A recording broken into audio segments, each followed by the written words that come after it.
Welcome to the Probate Mastermind Podcast. These episodes are recorded live once a week and are hosted by the alltheleads.com coaches. Agents, investors, and wholesalers join the coaches for everything from marketing tips, sales psychology, live deal analysis, transaction engineering, advanced real estate strategy, and personal development. You will learn to get more listings, more deals, and find financial freedom by listening to these episodes. Be sure to catch show notes at alltheleads.com/podcast and join our free Facebook mastermind community, All the Leads Mastermind. Welcome to all of our astounding agents and investors from across the country. Today is Thursday, November 12th, 2020, and this is Mastermind call number 304. We have a full queue, so let's get right to the first caller this week. And first up is phone number ending in 0309. Great, how about you? Good. So I got a two-part question. Well, more actually of a success story. I was able to reach out to a client, met with her at the property, and we're actually signing the listing agreement today. So I'm excited about that. Awesome. What I was going to say next is that it took me about a week before she actually signed, and I wanted to see what's the best way to approach something where I know I'm providing value and I know I'm giving them everything that they want, but they're hesitant to sign. So I'm just trying to figure out what's the best way to do it. Why do you think they're hesitant? Because they said, we'll find out more on Friday whether we're going to list or we're going to go with an investor, and we'll make a decision then. And why was Friday relevant? I honestly don't know. Yeah, my response to that would have been, well, what if I could give you both? If we go ahead and list it today, we'll give you exposure to retail buyers, where you'll get probably a 20 to 40% premium. And if nobody comes through, your investor can always make an offer. And if you would like me to exclude my commission on that particular buyer that you have in mind, I'm happy to do that. I'll write it in right here. Okay, and then you turn the paper and hand them the blue pen. Okay. So don't ever ask for a listing. Never. You should presumptively close them all the way through in a series of small closes. Figure out what their objections are, solve for the objection, and then just turn the paper around and hand them the pen, and they sign every time. Okay. That's cool. I didn't think about it. I want to throw in on what Chad did before he gave you an answer. He asked you a couple of questions. And ultimately, when you get somebody that seems to be hesitant, you need to dig a little bit more. And listen, if you don't know the questions to ask, Chad just came up with two questions really quickly. If you don't know those, you could simply insert "tell me more" into the conversation. Hey, we want to wait a little bit. Okay, tell me a little bit more about that. And then be quiet. If they're quiet for a second, it's going to feel like an eternity to you. It's not. Just be quiet until they tell you their motivation for waiting. And then you could even follow it up with, okay, what would the potential benefit to that be? What's the benefit? And tell me more. Those are two really good. One's a statement, one's a command, one's a question.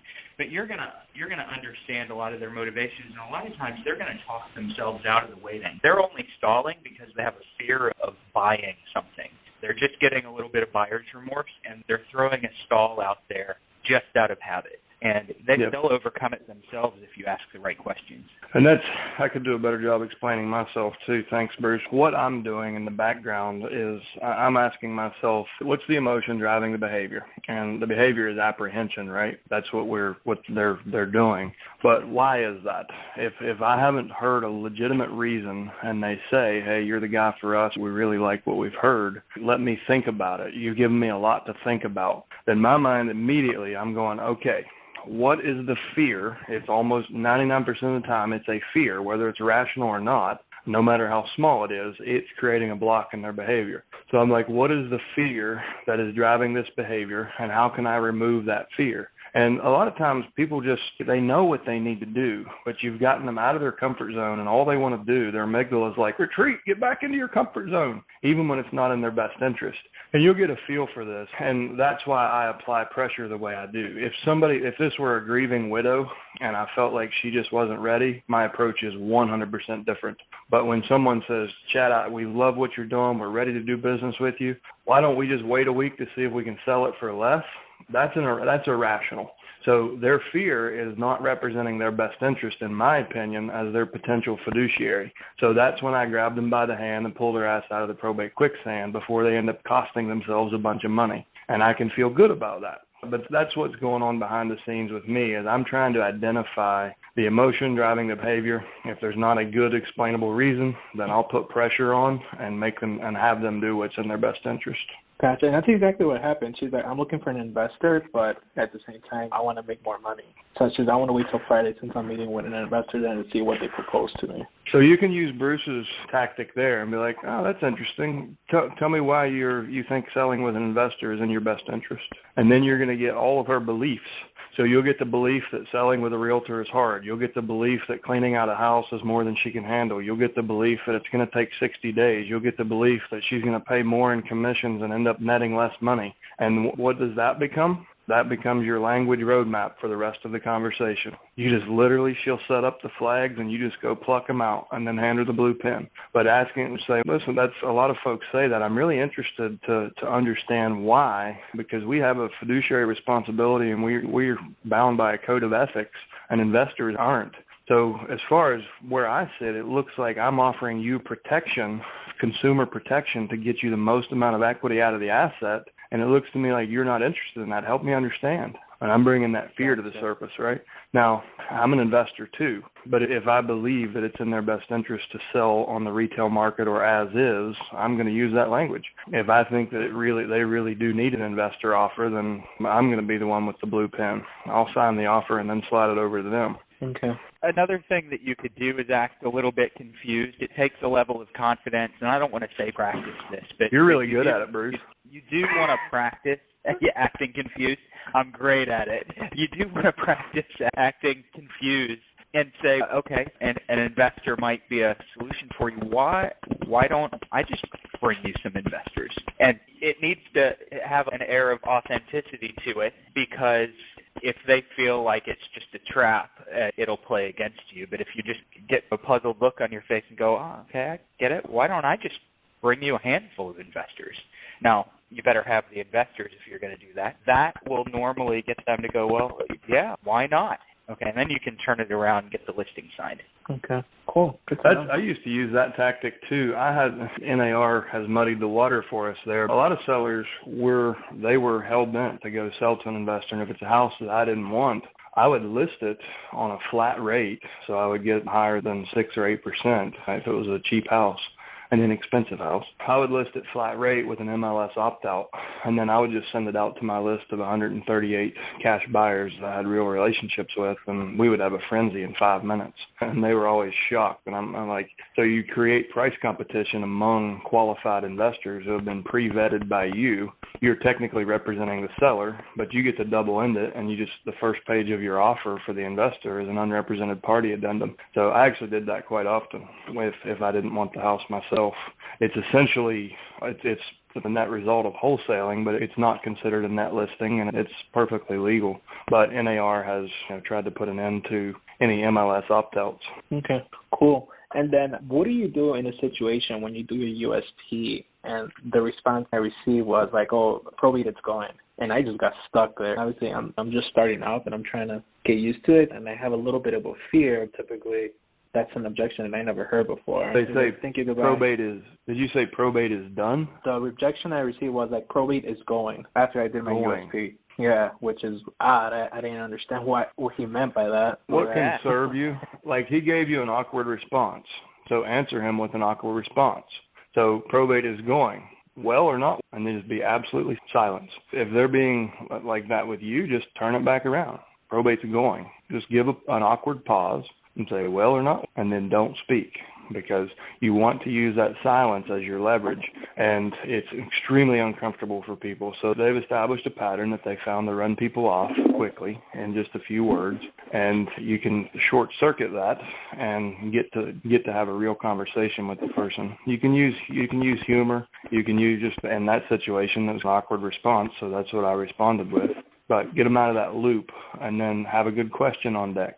Is it going well or not? And then they'll respond and say, the reason I ask is because we actually make a phone call to every single family every single month in Roanoke County. And I would say at least 85% of the people that say it's going well end up calling us back when the stress is up to their ears. And then we have to go do 6 months of work in a month. Is it going that well for you? Yeah, I thought of another one. You could say, where did it go? if you want to use a little bit of humor. Are you able to find it? Hey, please come back next week and share when you get that listing. You'll be up for winner of the week. So I'm going to meet with them. Did you get that listing that you're signing today? Was it inbound or outbound? Outbound. On the phone, like you on one of your follow-ups?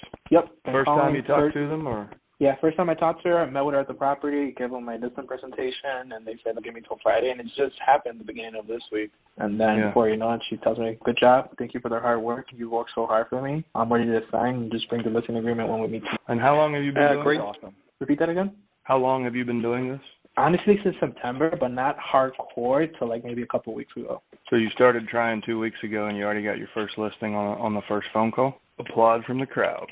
Good job, buddy. We got a very full queue this week, but thank you for leading it off. Appreciate it. Next up is phone number ending in 1855. You're up next. Hey, guys. Hey, Danny. What's up? So I just want to do a quick follow-up. I know Chad wasn't in the call last week, and you guys gave me some really good insights. Want to get some insights from Chad as well. It's the same question. I wrote down everything as well. Chad, if you can give me some insight as well. My question was, what advice would you give me for making sure I definitely get that appointment set up on the call? I'm running into, I know it's a me thing, but I'm calling them, everything's going well, conversation going great, telling me about the house, everything I need to know, but making sure I get that appointment set or at least a follow-up call. Tell me where you're losing it. What's the objection where you're not getting the appointment? I believe it's just more so on my side. I'm calling, everything's going well. Getting all the all right, I'll ask a better question. How are you going in for the appointment? Tell me what that language is. Oh, man, and that's the other thing. I don't even know if at the time, like, I really was trying to go in for. I was more so tunnel vision on, can I get the right questions asked to know about the property or everything else that I need to know about. And by the time, like, the end of the conversation came around and it was good, I didn't want to, like, force upon, hey, I'll call you back at this time, or, hey, can we go see the house? Okay. I think that's more. So this is something I struggled with early on. I used to ask myself the same question. Have you been through Mastery? Yeah.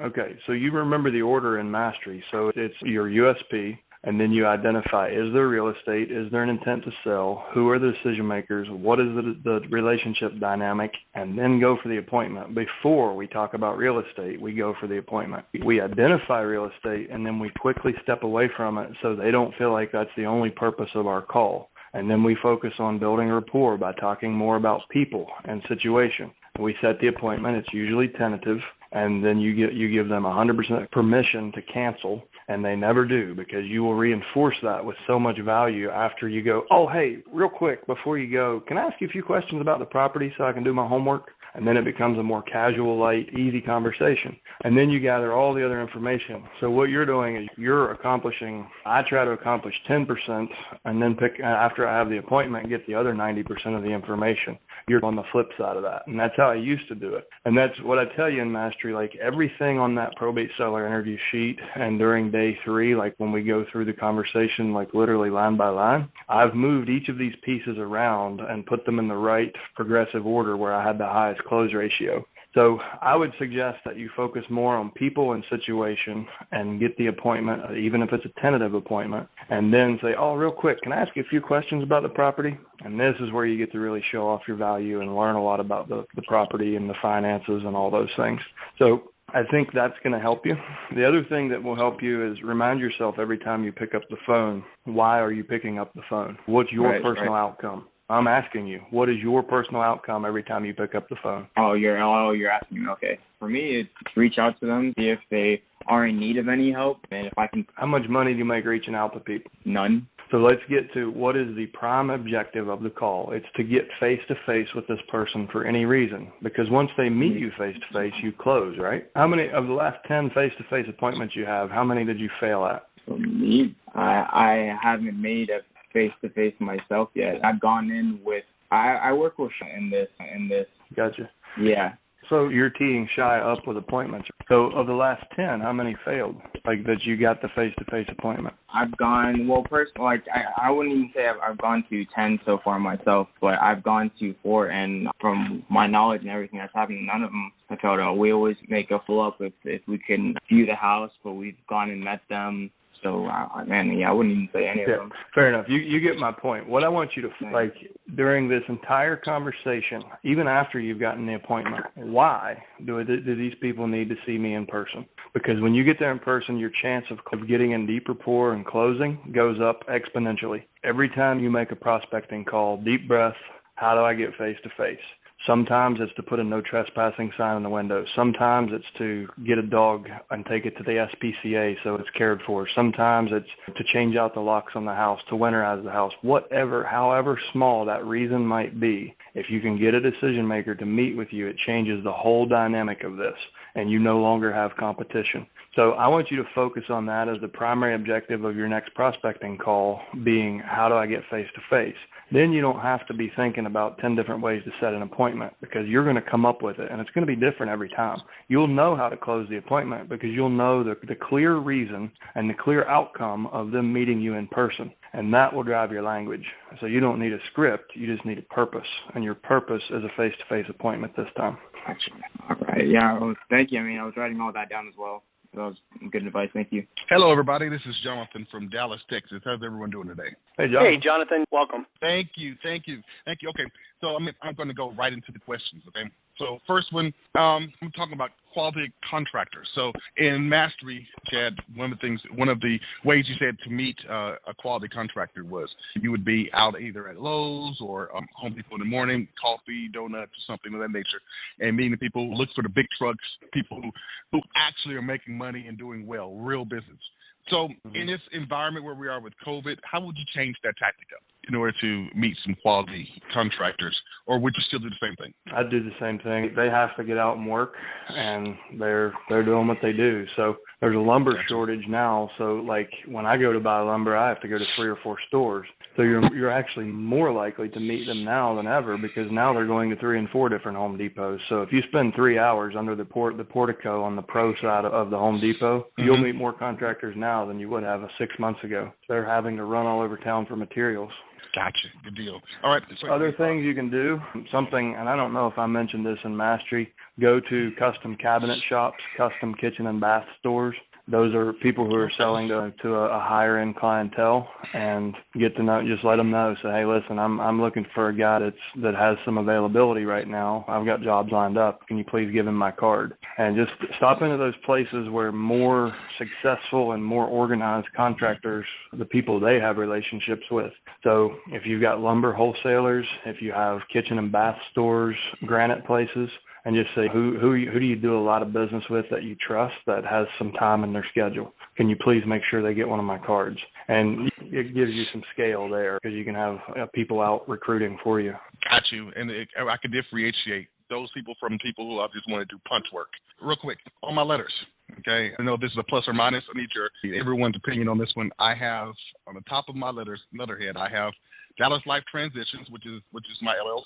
And then in the middle, I have my real estate logo, which is actually my logo, which is my name, the little fancy way that has real estate under there.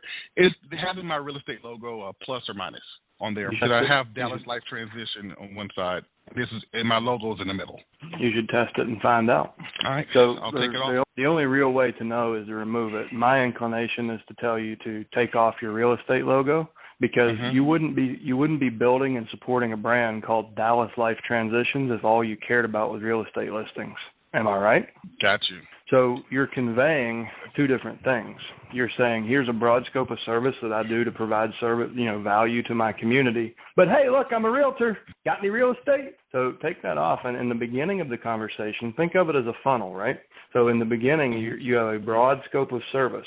And as you learn about the people in the situation, you start to tighten the focus of the conversation. At the bottom of the funnel is real estate, because that's what you can directly monetize.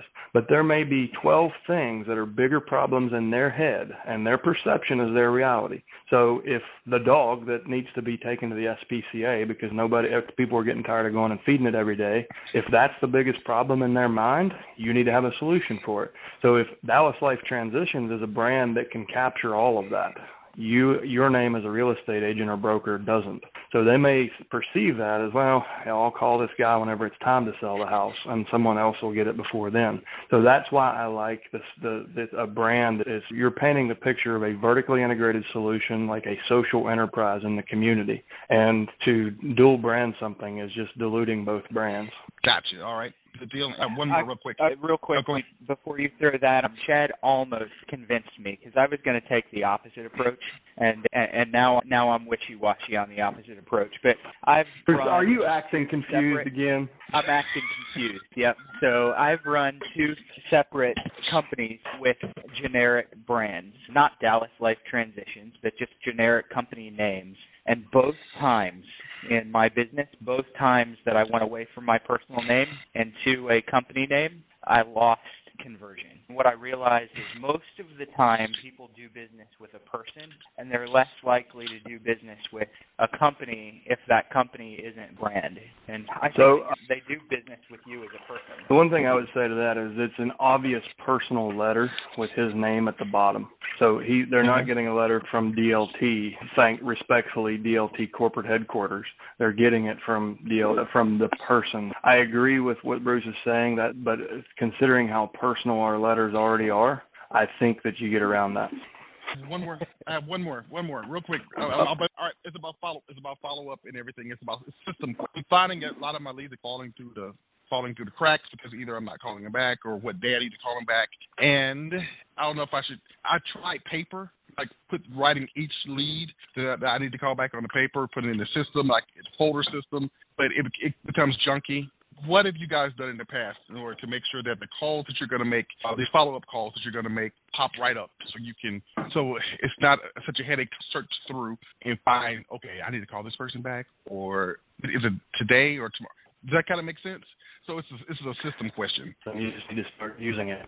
So when you're making a call, are you prospecting from the My Probate Leads, the CRM we give you? Yep. Yes. So you have 4 tabs at the bottom. Tab number 3 is the option status tab. So that's where you rate the lead. You can opt them out of phone calls, emails, whatever follow-up. It tracks the result of your phone call. And I think on the second tab, you actually schedule your follow-up date. And then on the list view, you sort by follow-up date. The other thing you can do to customize it and make it more personal to you is on the first tab, you can use the short code function. So if you can say, let's say you're sending a premium mail piece.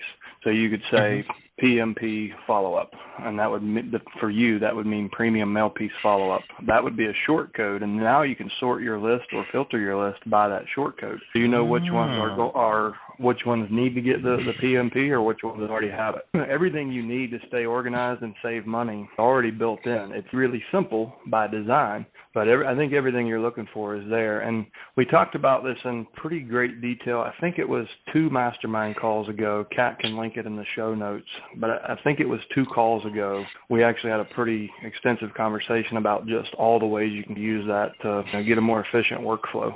Gotcha. So it's user error. All right. If Kat links that, I'll take a look at it or I'll still search it. So I'm just looking to be able to maximize that to be very efficient with it so we can have success. Thank you guys Thank you for taking my call. Thank you. All right. All right. Next up is phone number ending in 3575. You're up next. Yes, hello? Yes, sir. You're up. Hi. My name is Sam. I'm North Georgia. A person out in Cali, and I'm here in Georgia. And the PR is out in California, and her sister lives here locally in Georgia. And her sister has a realtor, but it doesn't seem like the sister in California is dead set on the realtor. So I was wondering, how can I sway her to use, my realtor here? Because she said it's okay that my realtor give her a call. Does your realtor have probate experience, or do they offer all the services we talk about on these calls? No, he does not. Yeah, it's pretty tough. You're saying this apple versus that apple. Typically, my answer would be the service we provide is such a differentiator. It's very easy to outsell almost any realtor. But if you feel like that, what's your realtor's X factor? Why do you call them your realtor? Actually, because he's just been here for a while, I haven't gotten many different realtors to choose from because it's hard to find somebody that's going to work with you. Yeah, if you don't even know what his or her X factor is, it's going to be hard to convince somebody else. Typically, the direction I go with that is, that's incredible. I'm so glad you have options. Let me ask you this. Have you already signed an agreement with that person? Okay, great. And when are you guys meeting? And if there's no meeting scheduled, that means there's probably not that. You don't have much competition. It's pretty easy to overcome. And then I'll go toward, all right, listen, the reason we'd like to come, and trust me, I understand my risk. I could be wasting my time. I certainly won't waste yours. I will leave everything with you. But I'd at least like to have an opportunity to meet with you and see your whole situation, because there's a lot of things families don't expect from us. So getting homes cleaned out, getting them secured, getting proper insurances in place. Many families don't even know that they could lose everything. So there's a checklist we go through with every family, and that's why I like to meet face to face. We can just accomplish a lot more in a lot less time. Could you think you can meet with that other agent before Friday? Okay, great. Then how's Friday at 1? I'll try to put them in the door in front of me, but I have a huge differentiation point before I do that. So I try to show them the broad scope of service that we can offer, everything that comes along with brokerage, put my competition through the door in front of me, and then that's going to leave so much curiosity that they're going to be very hesitant to sign anything with anyone until they meet with me and see if I'm full of it or if I can actually do what I've said. And then that's back to the very first caller, like you just become a good listener and hand them the blue pen. But if you don't have much faith in your brokerage partner, I would say step one for you is finding a brokerage partner that you're proud to present like that on the phone so you can differentiate them. Because it sounds to me like you don't really believe in their service. Okay. And there was one of the masterminds that came where you gave options and then you crossed out certain ones and you explained to them which one that they would go with. Where could I find that one? In Probate Mastery, we unpack it all. In session 2, I show you everything, and literally dozens and dozens of options. And that's where the long form, where I show you how I shape the conversation and use the net sheet. But right, and if you look up seller net sheet as a keyword, if you go to alltheleads.com, in the top you'll see a global search bar. Put in seller net sheet, and that should bring up show notes from previous role plays and masterminds where we've talked about how we use it. Okay. All right. Thank you, sir. Next up in the queue is phone number ending in 6248. Good morning. It's Joyce Arnson Morris in Orange County, California. I have 2 quick questions.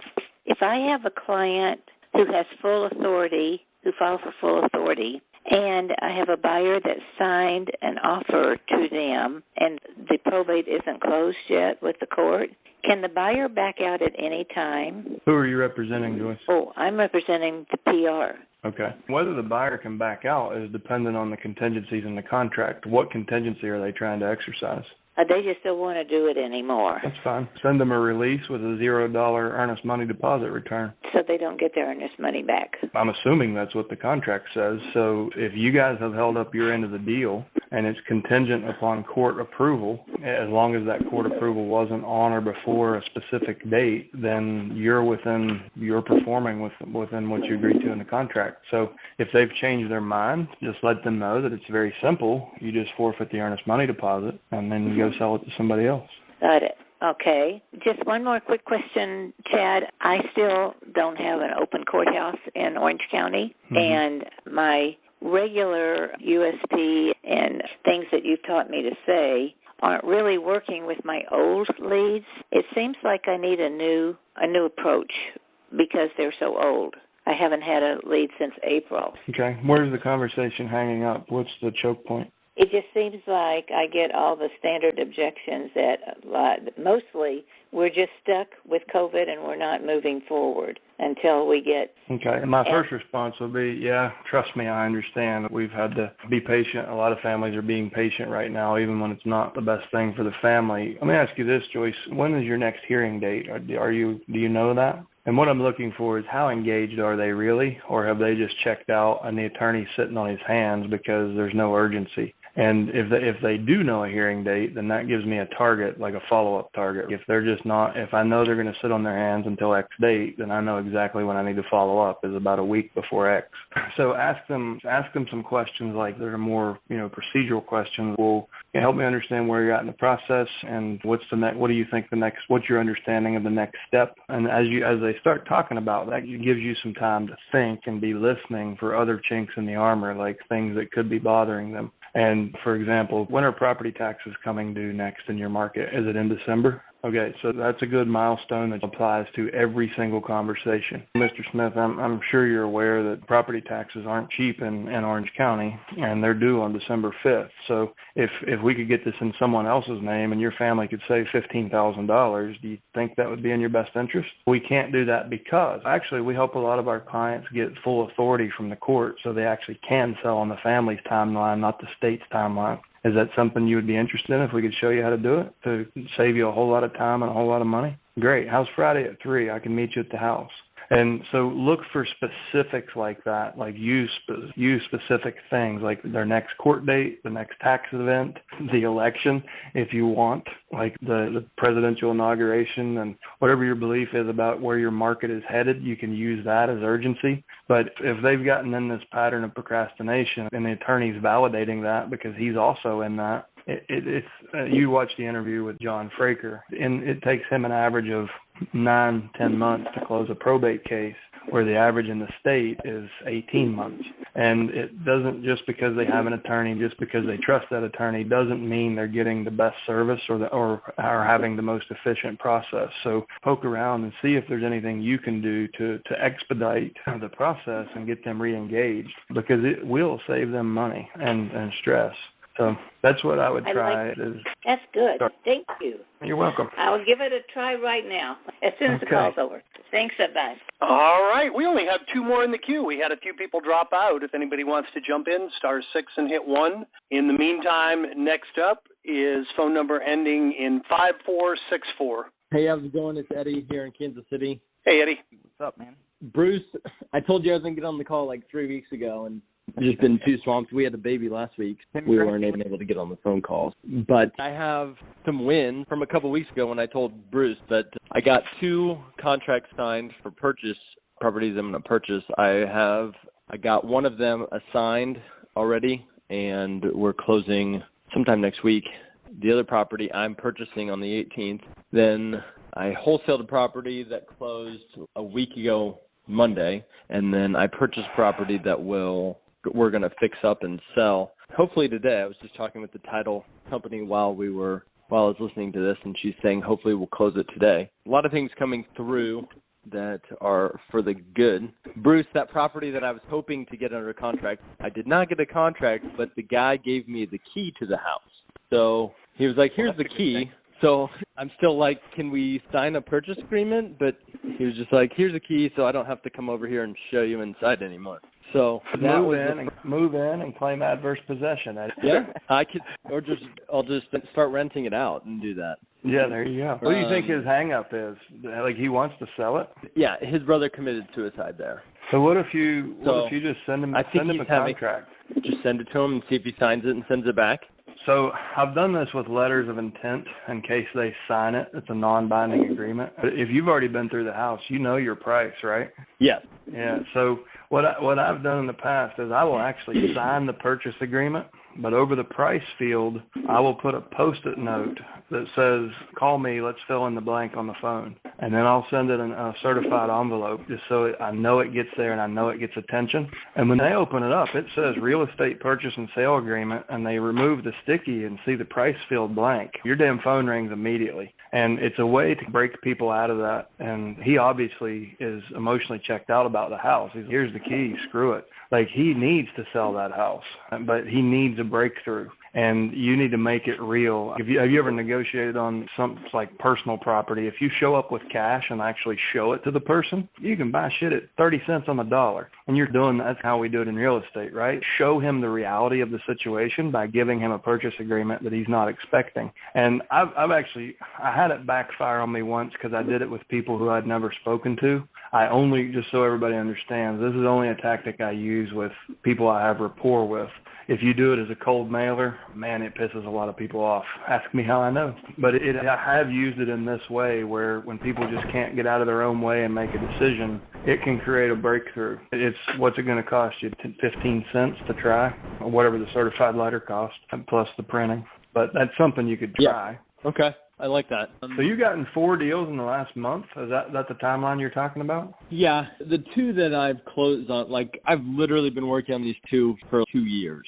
like two of them for 2 years. It's the same seller, but I just kind of kept nudging, and then we found out there was a dirty title, so then I renegotiated my price, paid for quiet title actions to be done, and then had to wait for those to go through, and then COVID stopped everything.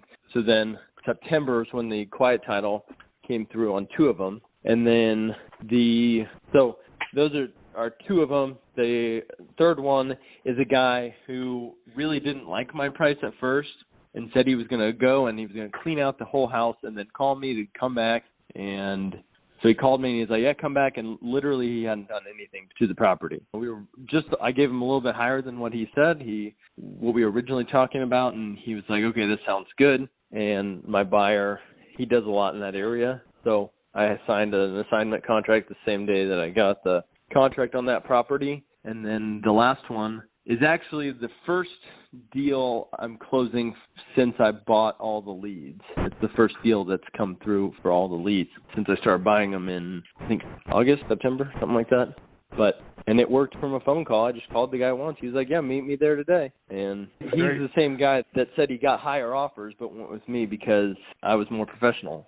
I mean, you're doing something. You're doing it all right. That's awesome. So what would you say is the average percent of market value you're getting these, if it's a blended across all the deals you've gotten in probate? How many cents on the dollar do you think you're averaging? Probably around 50. That's amazing, man. And these people feel served by you, even though you're paying them 50 cents on the dollar. And that's absolute proof that you're providing real value in the community. And this is a realtor-heavy call, and it's a realtor-heavy conversation most of the time. And you just heard me compete against you as an investor. But there is a time and place for an offer at 50 cents on the dollar. And like David Pinnell is one of our top producers, he's averaging 55 cents on the dollar. 65% of his deals are wholesale versus listings.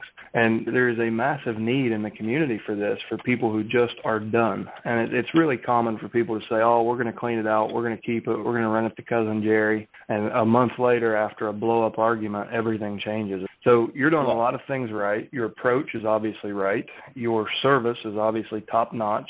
Your follow-up is working for you. Like, you're doing a lot of things, and it shows. You're getting a consistent result. So good on you, man. Thanks for sharing all that. I appreciate it. I have a question on, this is one of the, how I should approach this. This is a lead that I talked to. The lady's the PR. She said there's 8 siblings, which typically when there's 8 people, I don't really bother.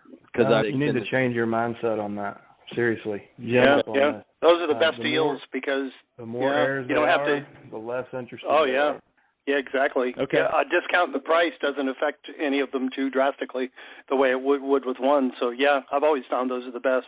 Okay. On this particular one, 6 people want to sell. There's 6 siblings and then 2 step-siblings. And the step-sibling, one of them, he has possession of the house. And he has a for sale sign I've talked to him, and he's like, yeah, I want to sell it for this much money. How do I talk to him to be like, has this gone through probate? Do you have the letters of testamentary? What other questions should I be asking him to get him to realize he could quitclaim deed it to somebody, but legally he can't sell it from under his siblings like he's trying to? Let's find out if that's right. Is there a will? No. Okay, so state succession law says that all siblings get an equal share, right? If it was a legal marriage, even though they're stepchildren, they have an eighth of it. So that means you need 8 signatures or releases. So if he gets a buyer today, he still has to get all the other siblings to sign. It sounds like you're not sure if they've ever petitioned for probate. Am I right? Yes, the petition for probate's been filed. Oh, who's the administrator? I think it's his sister Wanda. Okay. She's the person that I called originally, and she's like, my brother isn't letting us into the house. He's not letting us do anything. So she is the personal representative or the administrator for the estate. Have you spoken to the brother? Yes. Have you been in the house? I haven't. We've tried to set it up a couple times and just hasn't quite worked out, but I keep following up with him to set up a time to try and go over there and take a look at it. Do you think his price is fair, or is he off base? Oh, absolutely. It's the last time I talked to him about going to look, he's like, it is in pretty rough shape. He says he wants 30 for it based on the area, and if it's in rough shape, can't do 30. So it will take some talking to get him to come down. So do you do creative financing at all? I haven't. I just picked up the book that you talked about, Real Estate on Well, let me Terms. ask you this. If you could have that house for $100 a month, would you take it? Yeah. Then go buy it with owner financing, and they all get what they want. Okay. It's a good idea. You show them how to roll it into a land trust, set up auto draft payments, put a third-party servicer in place, and you take away all their objections. And they all end up making more money over time. If they want their money up front, then use that as an anchor and say, okay, listen, I showed you how I can give you your price. If you want to talk about my price, then we're going to have to change the terms of this. This is my price.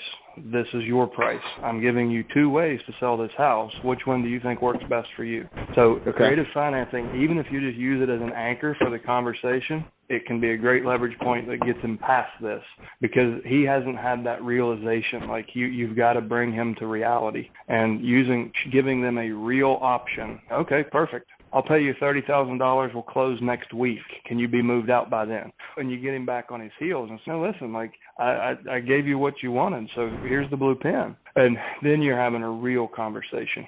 So that's as long as you're okay holding that as a rental or wholesaling it, I would offer him owner finance and call him to the carpet. Okay. And I was going to qualify my comment about multiple heirs. That is if they all want to sell. If they don't, they could be a challenge for sure. Go ahead. You had one more question. I have a statement, actually. Chad keeps telling us about Chris Voss's book, Never Split the Difference. On one of the contracts, I'd given him a price, $20,000. He came back. He was like, can you do $22,500? And I did. When I used to do sales training, I called this technique the sizzling bacon, where you suck air through your teeth, go. And then I said, how am I supposed to do that? Just quiet. And, that's great. And I was just quiet. It was super uncomfortable. It was so awkward. But he was like, all right, sounds good.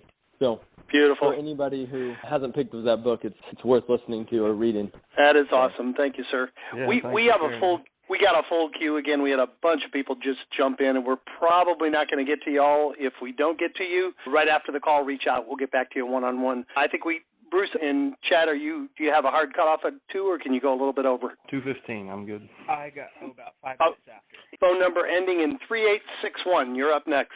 Hey, everybody. This is Wayne in the Houston, Texas area. My question relates to paperwork. Oftentimes, I go out and after I schedule an appointment and I'm out at the property, meeting with the PR, I think I know part of the answer that you might give me here, Chad, and that is I think I'm probably not as prepared as I should be with paperwork in hand. I often just go to work on just establishing the relationship, looking at the property, and then coming back later with a solution, whether it be I'm a realtor, so whether it be me listing it or connecting one of my investor partners on the situation. So currently I've got a PR representing her sister's estate, and there's 3 houses. And again, I met the PR out there. We toured all 3 properties. 2 of them were rented to tenants, and the third one had her sister's son who was living in it. So they all are in somewhat of a state of disrepair. They need work. So both myself and the PR are uncertain as to what the end game or the path forward is, whether it be listing it or selling it to an investor. One of the tenants is interested in buying it. So there's just, at the time of the initial appointment, I don't sign any paperwork. I don't really tie up the opportunity, and I just kind of go along from there. And I'm working on all 3 properties currently. And I guess my question is, I can't, even if I had a good price and I signed a listing agreement, I guess I could put a delay on before going to MLS, and there's certain paperwork we can do with the Texas Real Estate Commission to get something signed, but not put it in the MLS yet. But I wanted to get your opinion on how I can secure something so that when this PR gets approached by maybe other investors or other family members, there's a sense of commitment and I've signed something and I'm working with Wayne, and so I have more control over it. Sure. So it starts with a commitment like right here and right now that you'll never go on another appointment without paperwork. And unfortunately, I had the same bad habit when I first came from resort development. So I was selling brand new construction. And once I got the handshake, I would turn it over to an attorney. The attorney would write the contract. So my habit was to never do contracts myself because somebody else would do it while I was out selling something else. And I brought that into residential, and I have probably cost myself at least $200,000 before my hard-headed ass learned the lesson. But I will never go on an appointment without contracts. Even if I have to, I leave blank ones in my truck. I've got one of those folding binders that fits in the map pocket in the back of my truck seat, and it has a standard Virginia residential purchase agreement and a listing agreement, and they stay there. And I've actually had to I've gotten phone calls while I was out. Didn't have time to do the homework. It was moving really fast. And I'm like, you know what? Let me run to the truck real quick. And I've literally pulled blank paperwork out of the back of my truck seat and bought houses. So I've had enough experience to learn my lesson. What I prefer to do is have a more controlled environment. Like, I will pull the tax card based on the initial conversation and the tax card. I'll pre-fill as much as possible on both the purchase agreement and the listing agreement. That goes in the left-hand side of the folder, and I teach this in Mastery. Like, I have a technique where I open the folder up where it's clearly displayed, so it shows my intent. It shows it to me as importantly as it to them, but I'm here with intent, and my intent is to serve you and get paid for the service I'm providing. So I slide that folder in front of whichever person seemingly has the most social authority, even if that's not the administrator or the personal representative.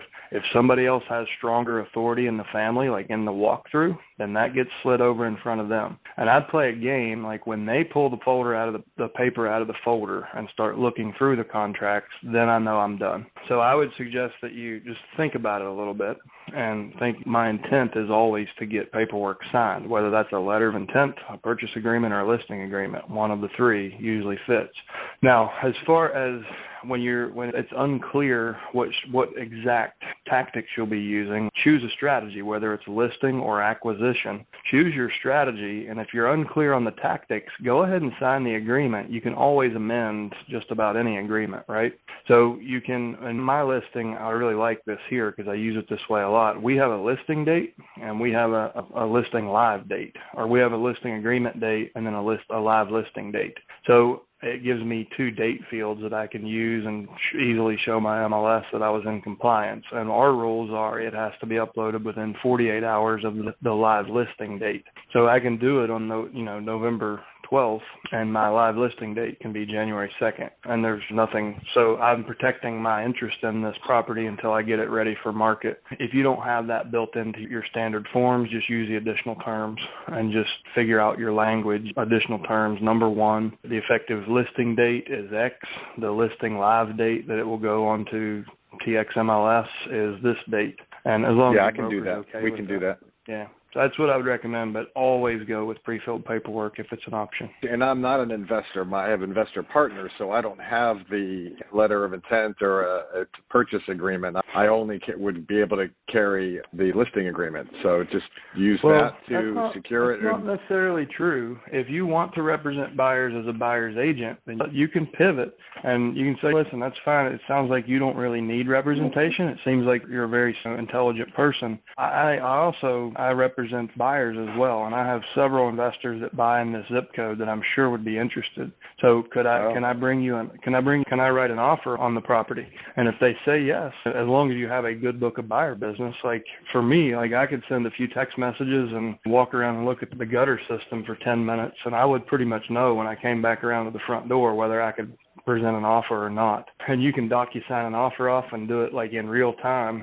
Like that's extreme, but you could also go ahead and sign the listing agreement for, even if it's just for 24 hours or 7 days. I've done this a lot too.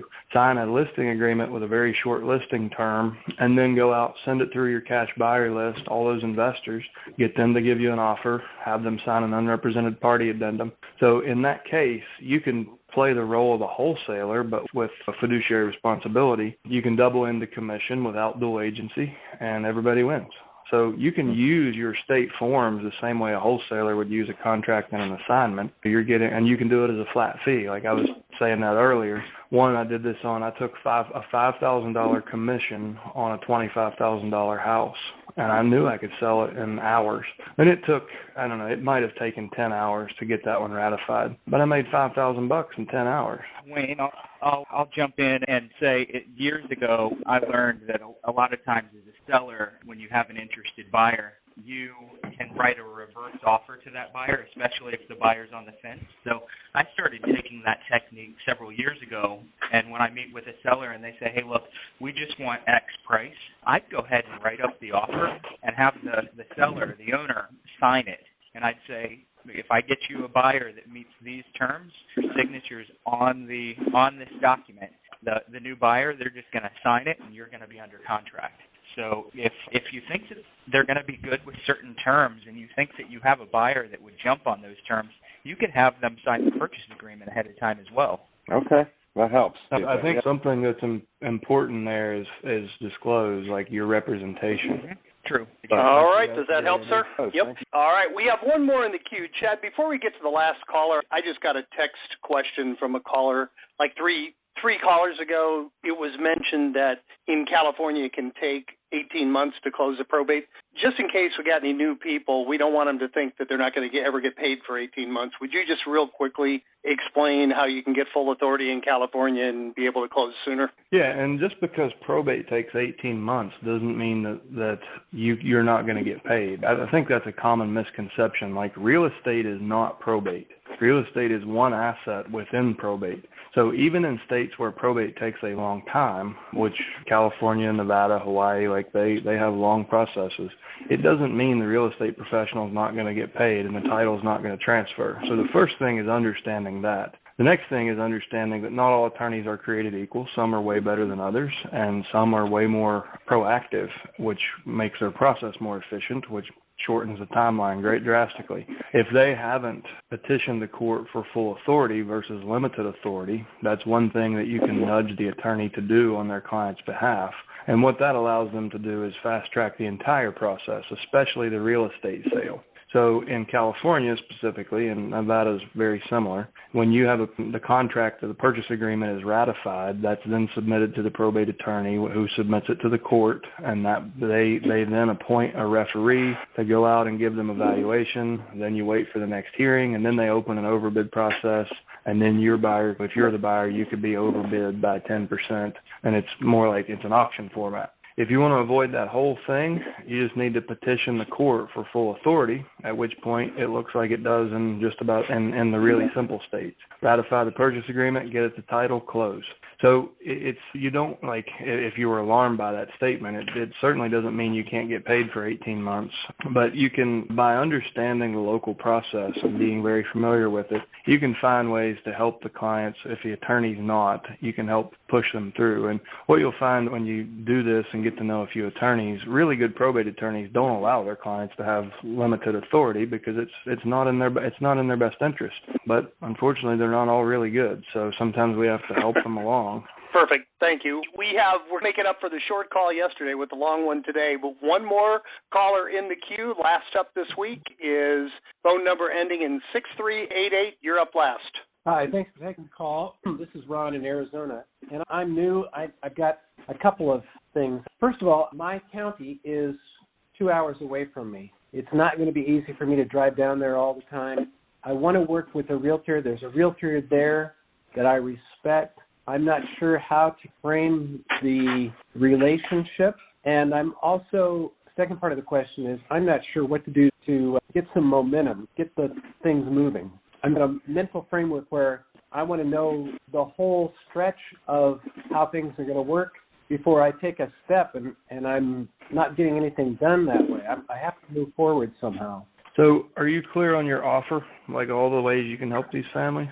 Yeah, I think I'm clear on that. What I'm not clear, though, is how I'm going to work with their real estate agents. I'm aware that she may be tempted to try to take what could be a wholesale or a creative finance deal from me and turn it into a listing for her. And I want to try to frame the relationship in a way that's not so tempting for her, that she would really value the relationship more than anything. So that may mean that I'm going to have to pay her more for wholesale deals? No, you won't, because she's going to get more opportunity than you are. There are more listings. In most cases, there'll be more listing opportunities than acquisition opportunities. It sounds like you're doing creative financing, so you're going to have a higher close rate. But my suggestion is make the 2-hour drive. Go take her to somewhere, her choice of where she would like to meet for drinks, and settle in for a couple of hours and really just talk this through and set proper expectations. And if you're comfortable with this, and she is, I would recommend that you end that meeting with a pledge. Like just it can be the back of a napkin or something you type up and whatever that might be. But just make sure the things that are important when I coach investors to find the right realtor, you need to make sure they understand your strategy. So if your strategy includes long-term buy and hold, wholesale, fix and flip, and creative financing, they need to understand those things because they won't know when they're getting out of their lane unless they do. So you guys need to have like standard operating procedures for when somebody is at this level of motivation or this price point, then that's my appointment.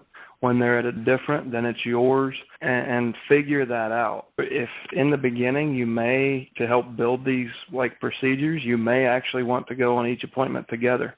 So you guys you can kick her under the table and be like, no, we're buying this one. What's key is setting proper expectations and getting all the what ifs out up front before anything bad happens and any money gets lost or it ends up in the wrong pocket. So I would recommend sit down and really build that relationship. Take a bottle of wine, get a restaurant close to the hotel. Like sit down and really flesh this out and until everything's said. And then that should eliminate any conflicts or confusion. Okay. And then probably want to recommend 2 rooms, right, Chet? So it doesn't get too confusing. Okay. Go ahead. We're running short on time, but you have a follow-up question? Yeah. If it turns into a listing for her, can I ask her for a fee on that? Yep. She needs to account for her income tax liability because she can't legally pay you pre-tax unless she holds her license in an entity, then she can. But she can pay a marketing fee to you. What might be a cleaner way, and I'm sure her broker would be more comfortable with it, is if you actually just split the cost. So maybe you pay for the lead, she pays for the mail, or vice versa, or something like that. If not having the payment tied to a specific piece of real estate is wise, because that way it can't be construed as a commission or perceived as a commission. So if you have a retainer that she pays you a monthly marketing retainer as a marketing fee, then you can clearly say, listen, here's the invoice from the last 3 months. It's always the same amount. This obviously isn't associated with business activity or any certain parcel ID. This is just a business arrangement between the 2 businesses. Or you can just split your credit cards, her credit card on file for mail and yours for leads, and see how that equals out. All right, sir. Does that help? Yeah. All right. All right. We appreciate all of you guys. Thank you for a marathon call. We had great participation. I want to challenge each of you to take one thing, one thought, one idea that inspired you on this call.